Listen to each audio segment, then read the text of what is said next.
नमस्कार, ग्लोबल न्यूजमा स्वागत छ। म नारायण तिमल सेना। नमस्कार, म प्रनिशा लक्ष्मी। सुरुमा हेडलाइन्स।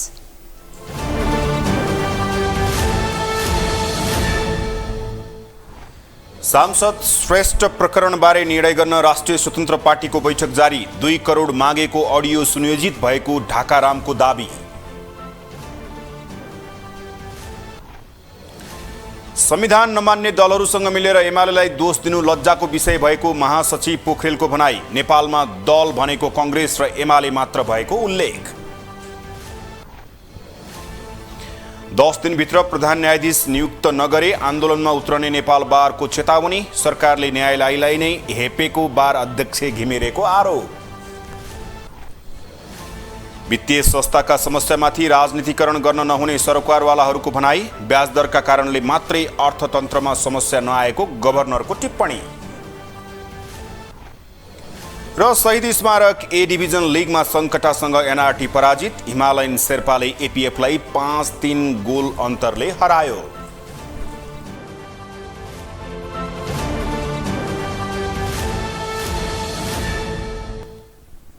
ग्लोबल न्यूज अब विस्तारमा। नेकपा एमालेका महासचिव शंकर पोखरेलले संविधानमा हस्ताक्षर नै नगर्ने पार्टीहरूसँग सहकार्य गर्ने दलहरूले एमालेले संविधान नै मानेन भन्नु लज्जाको विषय भएको बताउनु भएको छ। बुधबार पार्टी केन्द्रीय कार्यालय च्यासलमा आयोजित पार्टी प्रवेश कार्यक्रमलाई सम्बोधन गर्दै उहाँले यस्तो बताउनु भएको हो। उहाँले संविधान नमान्ने पार्टीहरूसँग सहकार्य गर्ने दलहरूले एमालेले संविधान नै मानेन भन्दै आरोप लगाउनुको कुनै अर्थ नरहेको जिकिर गर्नुभयो। महासचिव पोखरेलले सिङ्गो आन्दोलनलाई संविधानवादको सञ्जालभित्र राखेर व्याख्या गर्ने कामको कोसिस भइरहेको बताउनु भयो। महासचिव पोखरेलले जनताको जनादेश खण्डित भएपछि फेरि जनतामा जानुपर्छ भन्ने लोकतन्त्रको विशेषता रहे पनि त्यसमाथि नै प्रहार भएको आरोप लगाउनु भयो। नेकपा एमाले संविधान मानेन भन्ने अर्थमा संविधान नमान्नु भनेको चाहिँ प्रतिक्रान्ति हो भन्ने अर्थमा चाहिँ व्याख्या गर्ने कोसिस हो। एउटा क्रान्तिकारीका लागि संविधान भनेको चाहिँ अगाडि बढ्नका लागि सहयोगी हुन्छ भन्ने मान्ने हो। सहयोगी हुँदैन भने बदल्ने हो। संविधान कुनै लकीरका फकीर होइन, त्यो बदल्न नमिल्ने चिज पनि होइन। सिङ्गो आन्दोलनलाई संविधानवादको जन्जालभित्र राखेर चाहिँ व्याख्या गर्ने खालको कोसिस हो। अहिले पनि नेपाल त्यही व्याख्या गरिराख्नु भएको छ। नेकपा एमाले संविधान मानेन भन्ने अर्थमा व्याख्या गरिराख्नु भएको छ। संविधान नमान्ने थुप्रै पार्टीहरूसँग त उहाँहरूले सहकार्य गरिराख्नु भएको छ। जसले घोषित रूपमा संविधानै मान्दैन उनीहरूसँग सहकार्य गर्ने र संसदीय अभ्यास गर्न खोज्नेका सन्दर्भमा चाहिँ प्रहार गर्ने। नेपालको राजनीतिमा मुख्य दलहरू भनेको नेकपा एमाले र नेपाली कांग्रेस मात्रै रहेको महासचिव पोखरेलको दाबी छ। नेकपा एमालेका सचिव योगेश कुमार भट्टराईले नेकपा एकीकृत समाजवादीका अध्यक्ष माधव कुमार नेपाललाई होसमा हुनुहुन्छ कि हुनुहुन्न भन्दै प्रश्न सोध्नु भएको छ।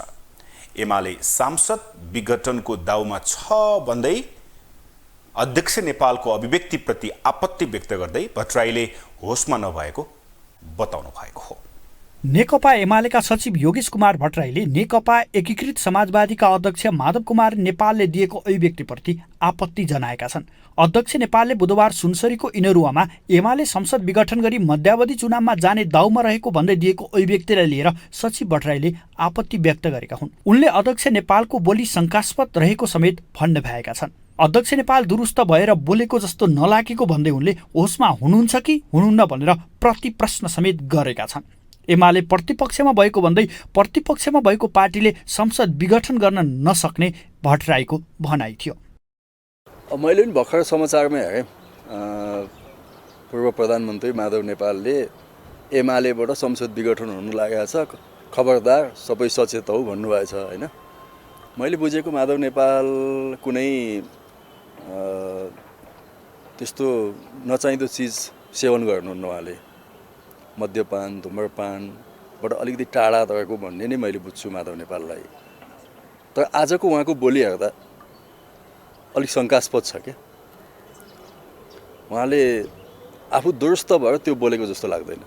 जुन पार्टी अपोजिसनमा छ त्यो पार्टीले कसरी संसद बिगाउनु रहेछ, उहाँले के भन्दै हिँड्नु भएको छ?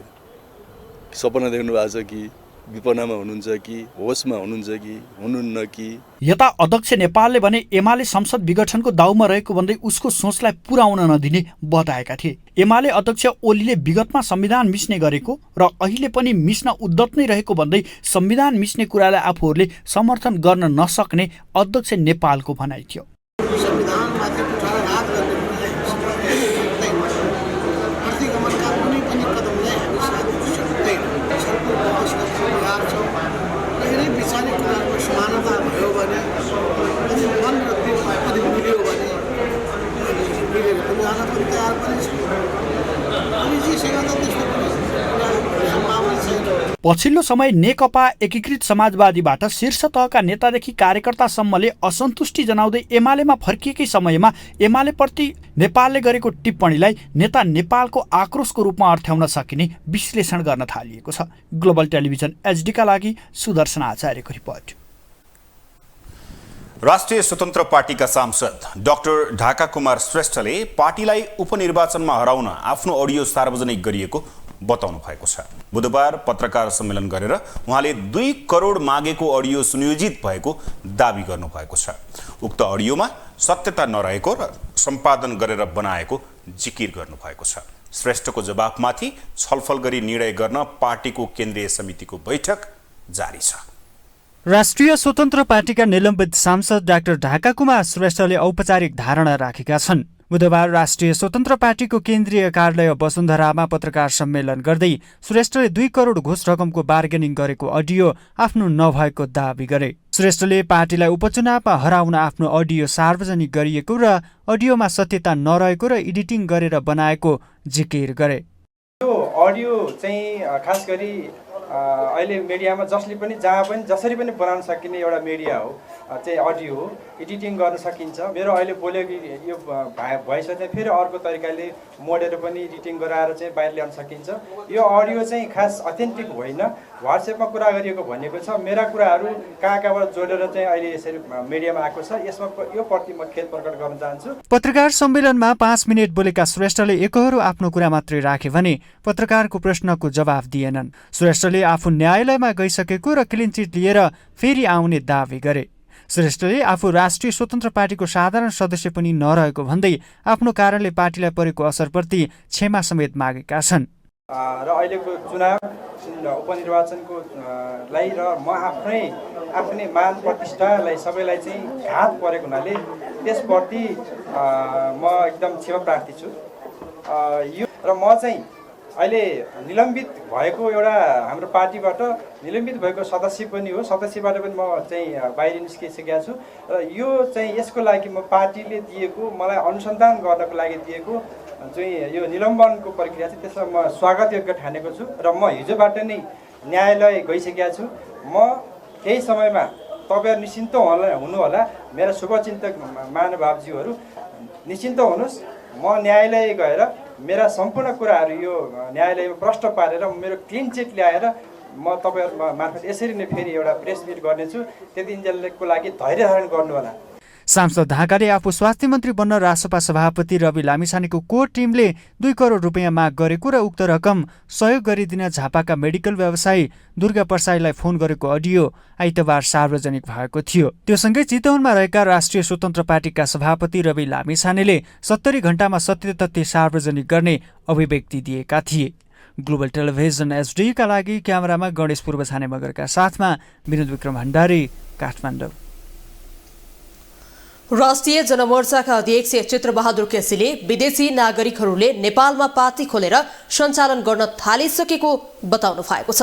बुधबार नयाँ बानेश्वर स्थित संघीय संसद भवनमा सञ्चारकर्मीहरूसँग कुराकानी गर्दै अध्यक्ष केसीले नेपालमा विदेशी हस्तक्षेप बढ्दा देशको राष्ट्रियता, सार्वभौमता र अखण्डता सङ्कटमा परेको बताउनुभयो। उहाँले विदेशी नागरिकहरूले नेपालमा पार्टी नै खोलेर सञ्चालन गर्न थालेको बताउनुभयो। उहाँले स्थापित राजनैतिक पार्टीहरू बदनाम हुँदै गइरहेका भन्दै पार्टीहरू बदनाम हुनुमा पार्टीहरूकै कमजोरी रहेको औल्याउनुभयो।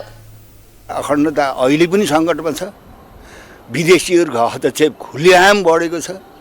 विदेशीहरूले नेपालमा पार्टी नै खोलेर सञ्चालन गर्न थालिसकेका छन्। 50-60 वर्षदेखि स्थापित पार्टीहरू बदनाम भएर गएका छन्। बदनाम हुनुको पछाडि जनताको कमजोरी होइन, उनैका कमजोरीका कारणले जनतामा उनीहरू चाहिँ नाङ्गिएका छन्। अध्यक्ष केसीले प्रधानमन्त्री पुष्पकमल दाहालको नेतृत्वको सरकारको स्थायित्वमाथि प्रश्न गर्नु भएको छ। उहाँले संसदीय व्यवस्थामा संसदको ठूलो पार्टीले सरकारको नेतृत्व गर्नुपर्ने भए पनि जालझेल र षड्यन्त्र गरेर तेस्रो पार्टीलाई प्रधानमन्त्री दिएको बताउनु भयो। 79 सिटवालाले गर्ने हो नि नेतृत्व। अब यी ठुलाका चाहिँ लडाईँ, यी ठुलाका चाहिँ षड्यन्त्र, यिनका जालझेल सबैले गर्दा अब तेस्रो पार्टी प्रतिपक्षी हुने पार्टी सत्तामा भएको छ। उल्टो गङ्गा त यसै बगेको छ नि। त्यसो भए नेपालको राजनीतिमा यही हुन्छ भनेर ठोक्क गर्नै सकिन्न, जे पनि हुन्छ। उहाँले आगामी दिनमा कांग्रेस सभापति शेरबहादुर देउवाको नेतृत्वमा सरकार बन्ने सम्भावनालाई इन्कार गर्न नसकिने पनि बताउनु भएको छ। नेपाली कांग्रेस स्वतन्त्र अभियान चलाउँदै आएका गोविन्दराज जोशीले नेपाली कांग्रेससँगको वार्ता आजदेखि समाप्त भएको घोषणा गर्नुभएको छ। कांग्रेस नेताहरूसँगको वार्ता झुक्क्याउने प्रयत्न मात्र भएको र गोविन्दराज जोशी समेतको कारबाही फिर्ता भयो भनेर झुटो प्रचार गरिएको भन्दै जोशीले आजदेखि वार्ता समाप्त भएको घोषणा गर्नुभएको हो। साथै उहाँले आगामी वैशाख 10 गते तनहुँ 1मा हुने उपनिर्वाचनमा आफ्नो विवेकको प्रयोग गर्न पनि मतदातालाई आग्रह गर्नुभएको। नेपाली कांग्रेसका पूर्व सहमहामन्त्री गोविन्दराज जोशी समूहले नेपाली कांग्रेसका प्रतिनिधिहरूसँग भएको भनिएको वार्ता झुक्क्याउने प्रयास भएको आरोप लगाएको छ। बिहिबार एक भिडियो सन्देश जारी गर्दै नेता जोशीले कांग्रेससँग वार्ता सकिएको घोषणा गर्दै वार्ताका नाममा आफूहरूलाई झुक्क्याउने, स्पष्ट कुरा नगरी अल्मलाउने र आलटाल गर्ने प्रयत्न भएको आरोप लगाएका हुन्। कांग्रेससँग वार्ता समाप्त भएको घोषणा गर्दै उनले चैत 19मा कांग्रेसले गरेको निर्णयलाई पनि जालझेलपूर्ण र आफूहरूलाई अपमान गर्ने खालको दस्तावेज भएको औँल्याएका छन्। जोशीले आफू लगायतको कारबाही फिर्ता भएको भनी कांग्रेसले झुटो प्रचार गरेको भन्दै कांग्रेस तनहुँको समस्या समाधान भन्दा पनि थप बल्झाउन उद्यत रहेको उल्लेख गरेका छन्। पार्टीबाट विभिन्न कारणले अलगिएका पार्टीका साथीहरूलाई सम्मानका साथ समेटेर पार्टीलाई बलियो बनाऊ भन्ने हाम्रो धारणा थियो र अहिले पनि छ। तनहुँ जिल्लाको मात्र समस्या समाधान गर्न नचाहने कांग्रेस नेतृत्व यो बृहत कुरामा सहमत हुने कुरै भएन। त्यसैले उहाँहरूले वार्तामा मूल समस्या समाधान गर्ने चासो नदेखाउनु भएका कारण वार्ता समाप्त भयो। तनहुँ 1को उपनिर्वाचनमा आफ्ना कार्यकर्तालाई स्वतन्त्र भएर मताधिकार प्रयोग गर्न आग्रह समेत गरेका उनले तनहुँका मतदाताहरू कसलाई मतदान गर्ने भन्ने विषयमा आफ्नो मताधिकार प्रयोग गर्न सक्षम रहेको समेत बताए। उनले उपनिर्वाचनमा आफ्नो आधिकारिक उम्मेद्वार नभए पनि प्रजातन्त्रमा विश्वास गर्ने व्यक्तिले मतदान नगर्नु स्वाभाविक नभएकाले मतदाताहरू कसलाई मतदान गर्ने भन्ने विषयमा आफ्नो मताधिकार प्रयोग गर्न आग्रह समेत उनले गरेका छन्। 21औं शताब्दीको चुनौतीलाई सामना गर्न सक्ने सक्षम बौद्धिक र तनहुँको प्रतिष्ठालाई राष्ट्रिय राजनीतिमा कायम गर्न सक्ने योग्य उम्मेद्वारको छनौट गरी आफ्नो मताधिकार प्रयोग गर्न समेत उनले तनहुँ 1का मतदातालाई अनुरोध गरेका छन्। जहाँसम्म मतदानको प्रश्न छ, यो उपनिर्वाचनमा हाम्रो आधिकारिक उम्मेद्वार नभए तापनि प्रजातन्त्रमा विश्वास गर्ने व्यक्तिले मतदान नगर्नु स्वाभाविक नभएको हुनाले तनहुँका मतदाताहरू कसलाई मतदान गर्ने भन्ने विषयमा आफ्नो मताधिकार प्रयोग गर्दा सक्षम हुनुहुन्छ। त्यसैले मतदान गर्दा 21औं शताब्दीको चुनौतीलाई सामना गर्न सक्ने सक्षम बौद्धिक र तनहुँको प्रतिष्ठालाई राष्ट्रिय राजनीतिमा कायम राख्न सक्ने योग्य उम्मेदवारको छनौट गरी आफ्नो मताधिकार प्रयोग गर्न सबै तनहुँ क्षेत्र नम्बर 1 का मतदाताहरूलाई अनुरोध गर्दछु। सत्य, न्याय र सामाजिक समृद्धिका लागि आफूहरूको लडाईँ नसकिएको र जसका लागि आफूहरू सधैँ लडिरहने यो समूहको निष्कर्ष छ। साथै उक्त समूहले अबको लडाईँ कुनै पनि राजनीतिक विचारभन्दा माथि उठेर पार्टीको झण्डामा सीमित नभएर देश र जनताका लागि हुने बताएको छ। वैशाख 10 गते तनहुँ क्षेत्र नम्बर 1मा हुन लागेको उपनिर्वाचनका सन्दर्भमा नेपाली कांग्रेसका सभापति शेरबहादुर देउवाले गोविन्दराज जोशीका छोरा दीपकसँग छलफल गरेका थिए। तर यो छलफल निष्कर्षविहीन भएपछि सो समूहले कांग्रेससँगको वार्ता समाप्त भएको घोषणा गरेको हो। तनहुँ क्षेत्र नम्बर 1को उपनिर्वाचनमा कांग्रेसले गोविन्दराज भट्टराईलाई उम्मेद्वार बनाएको छ। कांग्रेस छाडेर स्वर्णिम वागले रासपाबाट समेत उम्मेद्वार बनेका छन्। ग्लोबल टेलिभिजन एचडीका लागि सुदर्शन आचार्यको रिपोर्ट। यता धरान उपमहानगरपालिकाका मेयर हर्क साम्पाङले राष्ट्रपति रामचन्द्र पौडेल र प्रधानमन्त्री पुष्पकमल दाहाल प्रचण्डलाई निम्ता गर्नुभएको छ। धरानमा खानेपानी समस्या रहेको र आफूले श्रमदानबाटै पहल गरिरहेको भन्दै श्रमदानका लागि उहाँले राष्ट्रपति र प्रधानमन्त्रीलाई धरान आउनका लागि निम्ता दिनुभएको हो। धरान उपमहानगरपालिकाका मेयर हर्क साम्पाङले श्रमदानमा सहभागी हुन राष्ट्रपति रामचन्द्र पौडेल र प्रधानमन्त्री पुष्पकमल दाहाल प्रचण्डलाई निम्तो दिएका छन्।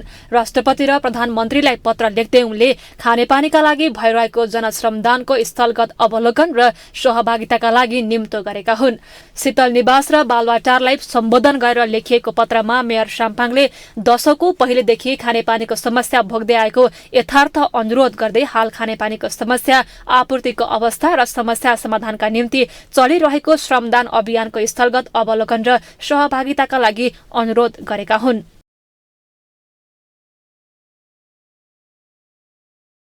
धरान उपमहानगरपालिकाका बासिन्दाहरूले विगत लामो समयदेखि खानेपानीको समस्या भोग्दै आइरहेका छन्। समस्या र चुनौतीहरू धरानमा पनि रहेको उल्लेख गर्दै मेयर साम्पाङले धरानमा स्थानीय वासीहरूले दशकौं पहिलेदेखि खानेपानीको समस्या भोग्दै आएको जनाएका छन्।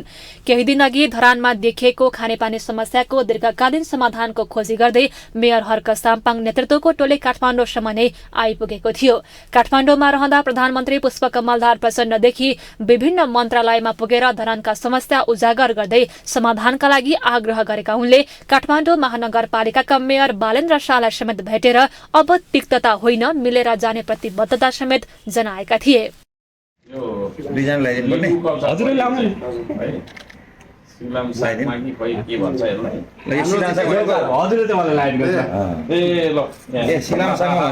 मर्ने बाटो छेक्ने भनेको के लिम्बू कुराबाट यो लाएपछि चाहिँ मृत्युको बाटो छेक्छ भन्छ।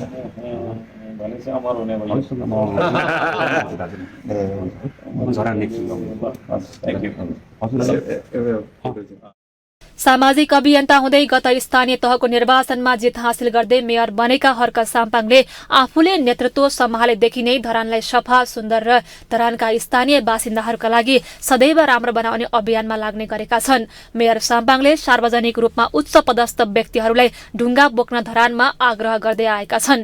ग्लोबल टेलिभिजनका लागि सुनिता दासकोटाको रिपोर्ट। नेपाल बार एसोसिएसनले सरकारलाई प्रधान न्यायाधीश नियुक्त गर्न 10 दिनको अल्टिमेटम दिएको छ। बुधबार बार परिसरमा पत्रकार सम्मेलन गरी 10 दिनभित्र सर्वोच्च अदालतको प्रधान न्यायाधीश नियुक्त नगरे नेपाल बारले आन्दोलन सुरु गर्ने चेतावनी दिएको छ। पत्रकार सम्मेलनमा नेपाल बार एसोसिएसनका अध्यक्ष गोपाल कृष्ण घिमिरेले कायम मुकायम प्रधान न्यायाधीशबाट सर्वोच्च अदालत सञ्चालन भएको नै 1 वर्ष बढी बितिसकेको भन्दै अबको 10 दिनभित्रमा प्रधान न्यायाधीश नियुक्त नगरे आन्दोलन सुरु गर्ने चेतावनी दिनुभयो। उहाँले सर्वोच्च अदालतमा पनि अटोमेसन प्रणाली लागू गरेर पेशीको व्यवस्थापन नगरे आन्दोलन गर्ने बताउनुभयो। उहाँले कार्यपालिका र व्यवस्थापिकाले सर्वोच्च अदालत लगायत न्यायालयलाई नै हेपेको आरोप लगाउनुभयो।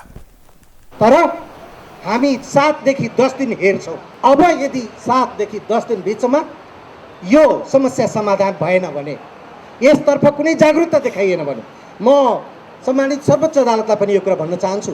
फुल्ली अटोमेटेड सिस्टम अर्थात् अटोमेसन लागू गर्नेतर्फ, अटोमेसन लागू गरेर यो पेशी व्यवस्थापन गर्नेतर्फ सर्वोच्च अदालत पनि बोलेन अब भने हामी 7 देखि 10 दिन दुवैतिर हो। यो हामी 7 देखि 10 दिनभित्र नेपाल बार एसोसिएसनले एउटा उचित नेपालभरिका सम्पूर्ण कानुन व्यवसायीहरू, सम्पूर्ण बार युनिटहरू, विशेष गरी सर्वोच्च अदालत बार एसोसिएसन, विशेष गरी उपत्यका स्थित आदरणीय बार इकाइहरू, उहाँहरूसँग नजिक रहेर हामी चाहिँ एउटा अभियान सञ्चालन गर्नेछौँ।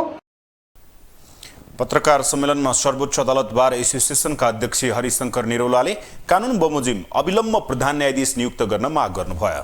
उहाँले सर्वोच्च अदालतमा प्रधान न्यायाधीश नियुक्त नगर्नु भनेको न्यायपालिकाको लागि शुभ लक्षण नभएको बताउनुभयो। नेतृत्व जुन प्रधान न्यायाधीशले लिने हो संविधान बमोजिम, त्यसमा कामो प्रधान न्यायाधीशको भरमा न्यायपालिका चलेको अहिले चाहिँ 1 वर्षभन्दा बढी भइसक्यो। र यो अविलम्ब यसलाई चाहिँ कानुन बमोजिम न्याय व्यवस्था हुनपर्छ, नियुक्त हुनुपर्छ भनेर सर्वोच्च बार एसोसिएसनले कार्यसमितिको बैठकमा सर्वसम्मतिबाट निर्णय गर्यो। त्यसको पत्रहरू सम्माननीय प्रधानमन्त्रीज्यू समेतको हातमा पर्यो। उहाँले पूर्व प्रधान न्यायाधीश सोलेन्द्र शमशेर जबरामाथिको महाभियोगको टुङ्गो चाँडो लगाउन पनि माग गर्नुभयो। राष्ट्रिय प्रजातन्त्र पार्टीका प्रमुख सचेतक ज्ञानबहादुर साईले वास्तविक मिटर ब्याजी सरकार आफै भएको आरोप लगाउनु भएको छ। प्रमुख सचेतक साईले जुम्ला लगायतका माथिल्लो कर्णालीका निर्माण व्यवसायीको बजेट ब्याङ्कमा राखेर सरकारले चर्को ब्याज खाइरहेको उल्लेख गर्दै तत्काल त्यसको निकास गर्न पनि माग गर्नुभयो। बुधबार प्रतिनिधि सभा बैठकमा बोल्दै उहाँले सो बजेट रोक्का गर्नुको कारणबारे एक हप्ताभित्र संसदमा जवाफ दिन सरकारसँग माग गर्दै जवाफ नआए आफ्नो पार्टीले सदन नै अवरुद्ध पार्ने चेतावनी समेत दिनुभयो। सरकार भन्छ मिटर ब्याजीलाई समस्या समाधान गर्छु। हिजो मात्रैको घटना हो। हाम्रो जुम्ला लगायतका माथि कर्णालीका निर्माण व्यवसायीहरू झुन्डिन तयार छन्। सरकारले मिटर ब्याजीहरूलाई कारबाही गर्छु भनेर वास्तविक मिटर ब्याजी यो सरकार हो। यसको डाटा छ सम्माननीय सभा महोदय। यो नेपाल सरकारले अहिले फिक्स डिपोजिट मात्रै राज्यको पैसा मात्रै 2 खर्ब 11 अर्ब रुपैयाँ तपाईँको आज फिक्स डिपोजिट गरेको छ। झन्डै सरकारी बचत आज तपाईँको निर्माण व्यवसायीहरूलाई र अन्यलाई रकम नदिएर 3 खर्ब 62 अर्ब 77 करोड रुपैयाँ सरकारी खातामा राखेर आज ब्याज खाइरहेको छ। प्रमुख सचेतक शाहीले ब्याङ्कमा पैसा राखेर विकास निर्माणको काम ठप्प पार्ने काम नगर्न पनि सरकारलाई पटक पटक सचेत गराउनु भयो। यता नेकपा एमाले सरकारले अरबौंको बक्यौता रकम समेत नलिई स्मार्ट टेलिकम प्रणालीको नवीकरण गर्न लागेको आरोप लगाउँदै आपत्ति जनाएको छ। बुधबार प्रतिनिधि सभा बैठकमा बोल्दै नेकपा एमालेका प्रमुख सचेतक पदम गिरीले नवीकरण गर्दाखेरि लाग्ने करिब 23 अर्ब रुपैयाँ समेत नलिई सो प्रणालीको नवीकरण गर्नका लागि 1-2 दिन भित्रै मन्त्री परिषदले निर्णय गर्न लागेको आशंका गर्दै आपत्ति जनाउनु भएको हो। प्रमुख सचेतक गिरीका अनुसार सो प्रणालीले सरकारलाई विभिन्न शीर्षक अन्तर्गत करिब 5 अर्ब दस्तुर तिर्न बाँकी छ र नवीकरण शुल्क 23 अर्ब गरेर उसले 28 अर्ब सरकारलाई बुझाउनु पर्ने हुन्छ। त्यो दुवै रकम मिनाहा गरी सो प्रणालीलाई नवीकरण गराउनका लागि मन्त्री परिषदले निर्णय गर्ने कुरा सञ्चार माध्यममा आएकोले आफूले सरकारको ध्यानाकर्षण गराउनु परेको पनि प्रमुख सचेतक गिरीको भनाइ छ। नेपाल सरकारको मन्त्री परिषदले 1-2 दिनमै एउटा गम्भीर निर्णय गर्न लागेको कुरा पत्र पत्रिकामा बाहिर आएको हुनाले मैले यो आकस्मिक समय लिनु परेको छ महोदय। आज स्मार्ट टेलिकम प्रणालीले नेपाल सरकारलाई विभिन्न शीर्षकमा 5 अरब दस्तुर तिर्न बाँकी छ र नवीकरण गर्दाखेरि अर्को 23 करोड रुपैयाँ राज्यलाई तिर्नुपर्ने हुन्छ। तर आज स्मार्ट टेलिकम प्रणालीले नवीकरण बापतको 23 अरब रुपैयाँ पनि नतिर्ने, विभिन्न शीर्षकको 5 अर्ब दस्तुर पनि नतिरिकन अहिले आफ्नो नवीकरण गराउनका लागि मन्त्रीहरूका घर घरमा पुगेको, हामीले क्वार्टरहरूमा पुगेको मन्त्रालय धाएको भन्ने सुन्नमा आएको छ र अहिले मन्त्री परिषदले 1-2 दिन भित्रै त्यो शुल्क नलिकन, त्यो दस्तुर नलिकन यसलाई नवीकरण गर्ने योजना बनिरहेको छ भन्ने कुरा आएको हुनाले सम्माननीय सभामुख महोदय। प्रमुख सचेतक गिरीले मन्त्री र मन्त्री क्वार्टर धाउने र ठुलै आर्थिक चलखेल गरेर सो प्रणालीको नवीकरण गर्ने निर्णय गर्न लागेर सरकारले मुलुकको करिब 28 अर्ब बजेट डुबाउन नपाउने बताउनु भयो।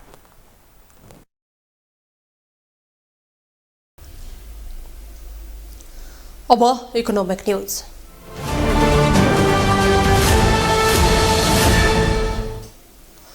लघुवित्त वित्तीय संस्थाहरूका समस्याका विषयमा हुने राजनीतिकरण बन्द गर्न आवश्यक रहेको सरकारवालाहरूले बताएका छन्।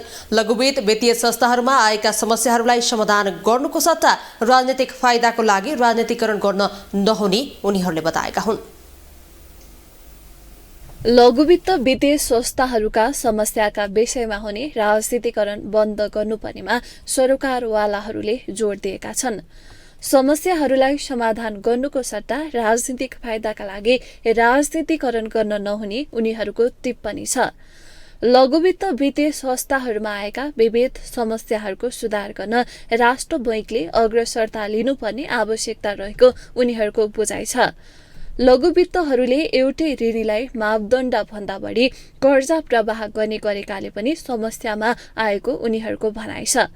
पूर्व गभर्नर तथा अर्थमन्त्री समेत भइसकेका डाक्टर युवराज खतिवड़ाले लघुवित्तका समस्याका विषयलाई राजनीतिकरण गर्ने प्रक्रियाको अन्त्य गर्नुपर्ने भन्दै सहकारी र लघुवित्तबाट कर्जा लिएर नतिर्ने भन्नेहरूको राजनीतिक पार्टीका सांसद तथा नेताहरू समर्थन गर्नु गलत हुने बताएका छन्।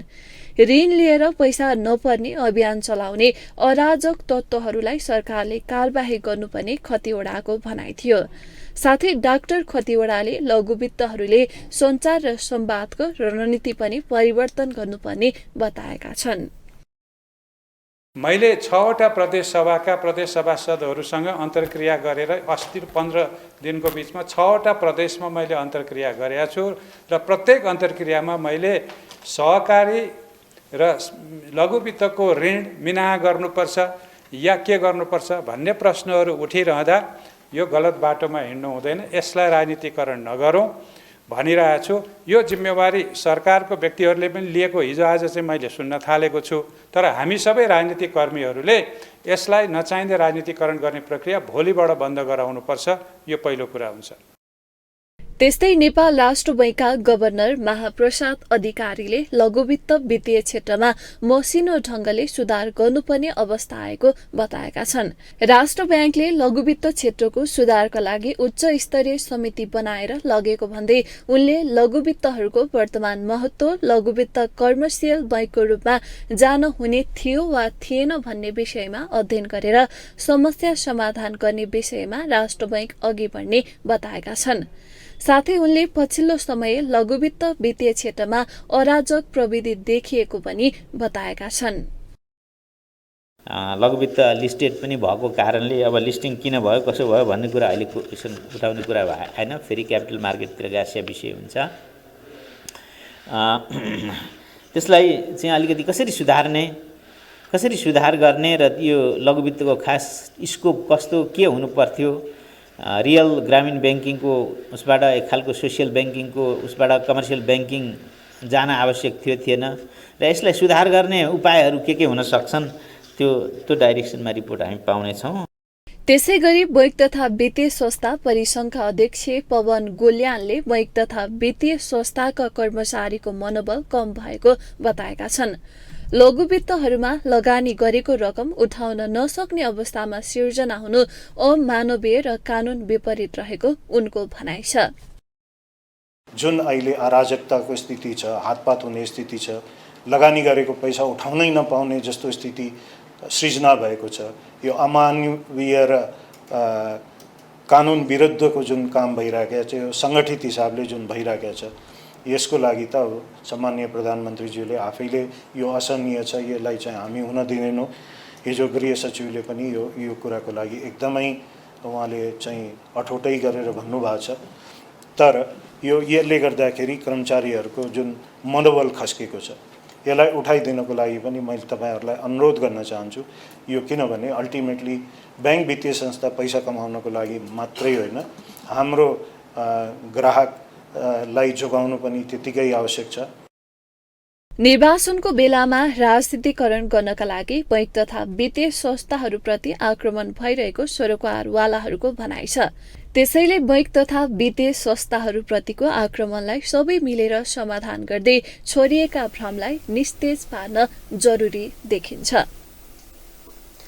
नेपाल राष्ट्र बैंकका गभर्नर महाप्रसाद अधिकारीले बैंकको ब्याज दर महँगो भएर मात्रै अर्थतन्त्रमा समस्या नआएको दावी गर्नु भएको छ। गभर्नर अधिकारीले पछिल्लो समय बैंकको ब्याज दर वृद्धिको कारणले मात्रै अर्थतन्त्रमा समस्या नभएको जस्तो गरी आइरहेका व्यक्ति जस्तो अहिलेको अर्थतन्त्रका समस्या र अर्थतन्त्र चलायमान नहुनुमा ब्याज दर मात्रै नभएको दावी गर्नु भएको हो। उहाँले मुलुकभित्र आर्थिक गतिविधि कम हुनुमा ब्याज दर मात्रै कारक नभएको बताउनुभयो। गभर्नर अधिकारीले अर्थतन्त्रमा समस्या आउनुमा बैंक ब्याज दर बाहेक अन्य तत्त्वहरू पनि रहेको बताउनुभयो। उहाँले उद्योगी व्यवसायीहरूले घोषित रूपमा आन्दोलन गरी व्यवसाय बन्द गर्दा आर्थिक गतिविधि चलायमानमा समस्या भएको बताउनुभयो। गभर्नर अधिकारीले ब्याज दर महँगो भएको भन्दै राष्ट्र ब्याङ्कप्रति नै औला चढाएकोमा असन्तुष्टि व्यक्त गर्नुभयो। अनि सँगसँगै हाम्रो चाहिँ के पनि देखिन्छ त भन्दाखेरि यो अब इकोनोमिक एक्टिभिटीमा त ठ्याक्कै ब्याजै मात्रै त होइन, व्यवसाय नै ऋण र ब्याजको त पक्कै होइन। व्यवसाय त अर्को केही छ त्यसको लागि ऋण ल्या होला, त्यो व्यवसायको कस्ट अफ फन्ड अरू कहीँ कम्पोनेन्टहरू होलान्। हामी ती कुरातिर हेरिरहेको छैनौँ होइन। हामीलाई चाहिँ खुसी लाग्छ, हो ठिक हो, हामीलाई देख्नु भएको छ, हामीतिर औँलो ठड्याउनुहुन्छ होइन। अनि हामीले ती कुराहरूलाई सबैले राष्ट्र ब्याङ्कप्रतिको एउटा एक्सपेक्टेसन जगाउनु भएको छ, हामीलाई खुसी लाग्छ, हामी अन्यथा मान्दैनौँ। तर के हो भने हेरिदिनु पर्ने त के त भन्दा एउटा प्रडक्सनको कस्टभित्र ब्याजको कम्पोनेन्ट कति हुन्छ, त्यो एनालाइसिस यहाँहरू सबै आर्थिक पत्रकारहरू हुनुहुन्छ।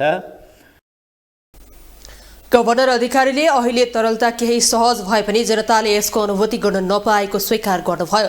गभर्नर अधिकारीले राष्ट्र ब्याङ्कले ब्याङ्कको ब्याज दर निर्धारणको जिम्मा बजारलाई छाडेको बताउनु भएको छ। उहाँले ब्याङ्क तथा वित्तीय संस्थाले आफ्नो तरलताको अवस्थाको आधारमा ब्याज दर निर्धारण गर्ने बताउनुभयो।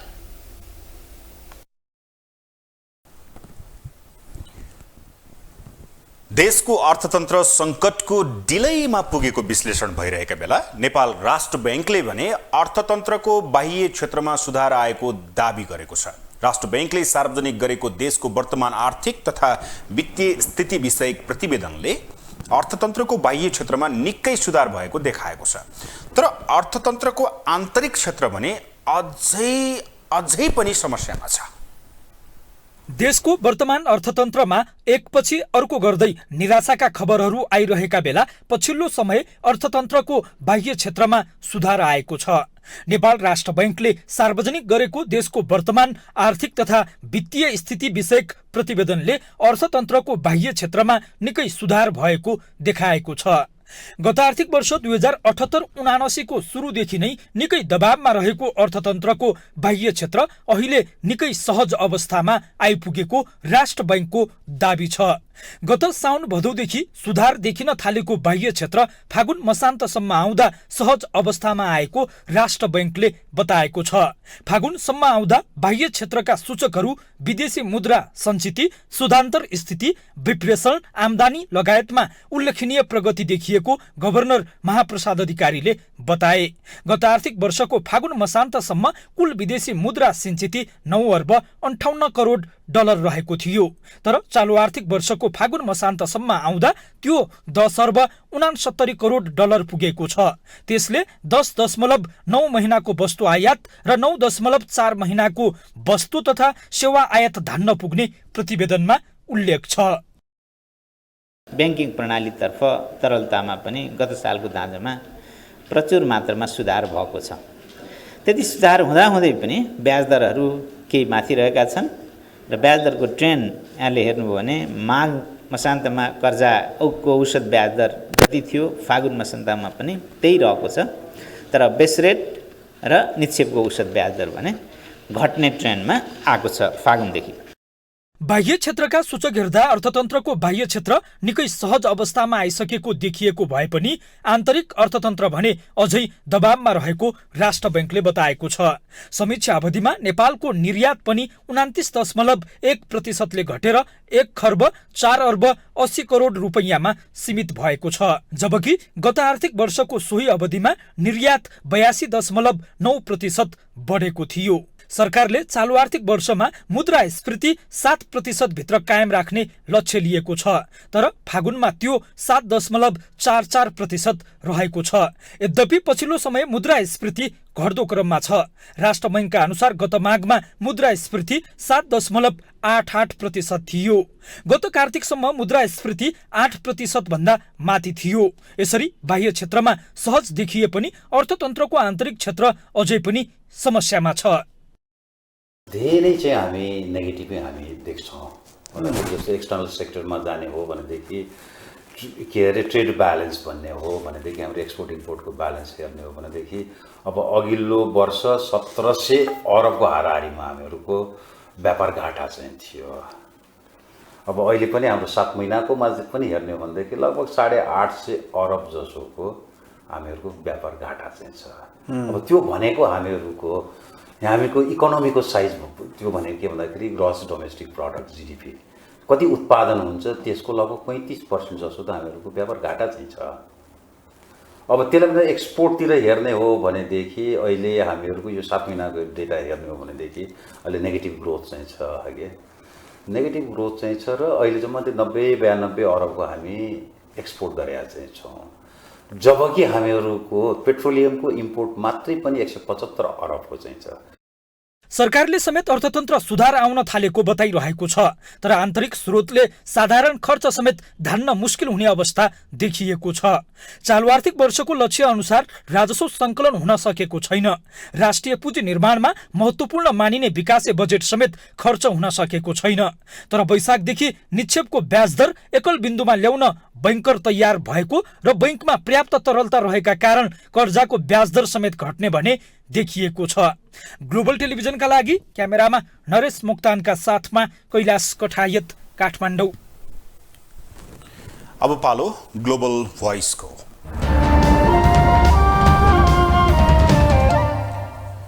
मुलुकको आर्थिक क्षेत्र दिनदिनै ओह्रालो लाग्दै गइरहेको सार्वजनिक भइरहेका सूचकहरूले बताइरहेका छन्। छिमेकी मुलुक श्रीलङ्का झैँ टाट पल्टिने सन्तासले सबैलाई छोएको छ। त्यसैले यस विषयमा सरकार, निजी क्षेत्र, अर्थविद तथा सर्वसाधारण समेत खुलेर चर्चा गर्न थालेका छन्। यसै सन्दर्भमा हामीले आजको ग्लोबल भोइसमा सर्वसाधारणलाई सोधेका छौँ, मुलुकको आर्थिक समस्या समाधान गर्न निजी क्षेत्रको भूमिका कस्तो हुनुपर्छ? अब अर्थतन्त्र वास्तवमा हाम्रो यो निजी क्षेत्रले सुधार्न सक्ने अवस्था पनि छैन जस्तो लाग्छ कि अब त्यहाँभन्दा माथि नै जस्तो लाग्छ मलाई। हजुरलाई कस्तो लाग्छ? निजी क्षेत्रले मात्रै सुधारेर सकेला जस्तो लाग्दैन, तर अझ त्यसलाई सुधार्न सक्छु भन्ने मान्छे जाँदाखेरि राम्रो हुन्छ भन्ने कुरो चाहिँ मेरो भयो। निश्चित रूपमा अहिले पछिल्लो अवस्थामा जुन अन्तर्राष्ट्रिय जगतको अवस्था पनि अर्थतन्त्र अलिकति खस्केको हो, त्यसमा नेपाल पनि अछुतो छैन र नेपालको सन्दर्भमा हामीसँग लगभग हामी आयातमा धेरै निर्भर छौँ। हामीले प्रयोग गर्ने वस्तुहरू छन् जुन आयातमा निर्भर धेरै छन्। त्यो वस्तुहरूलाई हाम्रै उत्पादन बढाएर हामीले रोक्न सक्यो भने यो अर्थतन्त्रमा तपाईँको उकासिन सक्छ। यसमा सुधार्न पहिलो कुरो त सरकार, निजी क्षेत्र र ब्याङ्करसँग बसेर अहिले चर्को समस्या भनेको ब्याङ्कको ब्याज सम्बन्धी छ। कतिपय सरकारसँग जोडिएका नीतिगत कुराहरू छन्। यो विषयमा चाहिँ अहिलेको नेतृत्वले चाहिँ राम्रो बहस पैरवी गर्नुपर्छ भन्ने हाम्रो मान्यता हो। सरकारले चाहिँ यसलाई अलिकति सहजीकरण गरेर जुन बैंकमा जुन ब्याज दर कम गर्नु पर्यो र जुन यो ठुलो नोटहरू जुन आउन सकेको छैन, यसलाई चाहिँ अब कसरी हुन्छ होइन, यसलाई चाहिँ अब ट्याक्स कम गरेर हुन्छ कि कसरी हुन्छ, यसलाई लिगलाइज गरियो भने त्यो पैसा चाहिँ सहज रूपमा बैंकमा आउन सक्छ र अनि फ्लो हुनसक्छ र राज्यमा पनि जुन एउटा खर्च हुन नसकेर रहेको जुन पैसाहरू छ त्यसलाई पनि कसरी हुन्छ चाँडोभन्दा चाँडो खर्च गर्न लगायो भने त्यो हुनसक्छ। नयाँ युथहरूलाई चाहिँ ल्याएर जो एजुकेटेड छ, यसको बारेमा बुझेको छ, उनीहरूलाई चाहिँ अपोइन्ट गरेर चाहिँ हामीले चाहिँ प्र्याक्टिस गर्न दिनुपर्छ कि के भइरहेछ। उनीहरूलाई थाहा छ नि त, बुढो मान्छेलाई त थाहा हुन्न कसरी। त्यो उनीहरूले चाहिँ बुढो मान्छेले के गर्छ भन्दाखेरि पुरानै नै आइडिया ल्याएर त्यो एप्लाई गर्न सक्छ, गर्न खोज्छ। यो 21st सेन्चुरीमा त्यो एप्लाई हुँदैन कि। हामीलाई चाहिने भनेको न्यू आइडिया हो, न्यू टेक्नोलोजी हो। त्यसले गर्दा चाहिँ न्यू जेनेरेसनलाई चाहिँ दिनुपर्छ जस्तो लाग्छ मेरो विचारमा चाहिँ। अब स्पोर्ट्स न्यूज।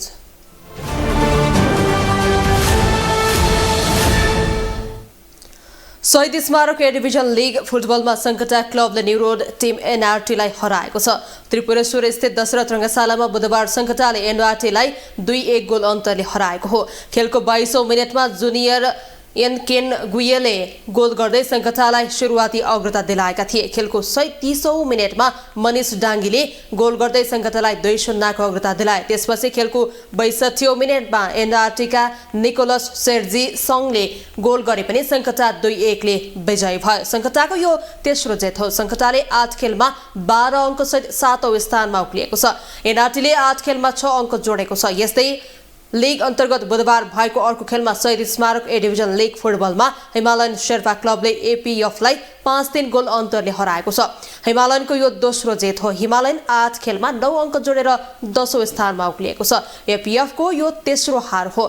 एपीएफ 8 खेलमा 11 अङ्क जोडेर 8औं स्थानमा रहेको छ।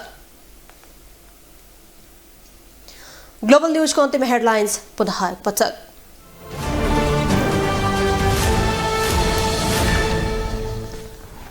सांसद ढाका कुमार श्रेष्ठलाई साधारण सदस्यबाट निलम्बन गर्ने राष्ट्रिय स्वतन्त्र पार्टीको निर्णय। पद खारेज गरी रिक्त स्थानमा बिन्दवासिनी कंसाकारलाई पठाउने।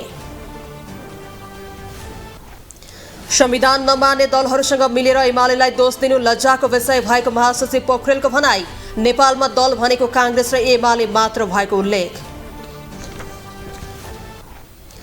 10 दिनभित्र प्रधान न्यायाधीश नियुक्ति नगरी आन्दोलनमा उत्रिने नेपाल बारको चेतावनी। सरकारले न्यायालयलाई नै हेपेको बार अध्यक्ष घिमिरेको आरोप।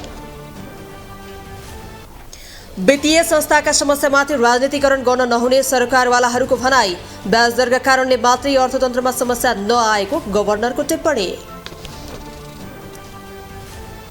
र शहीद स्मारक ए डिभिजन लिगमा सङ्कटासँग एनआरटी पराजित। हिमालयन शेर्पाले एपीएफलाई 5-3 गोल अन्तरले हरायो।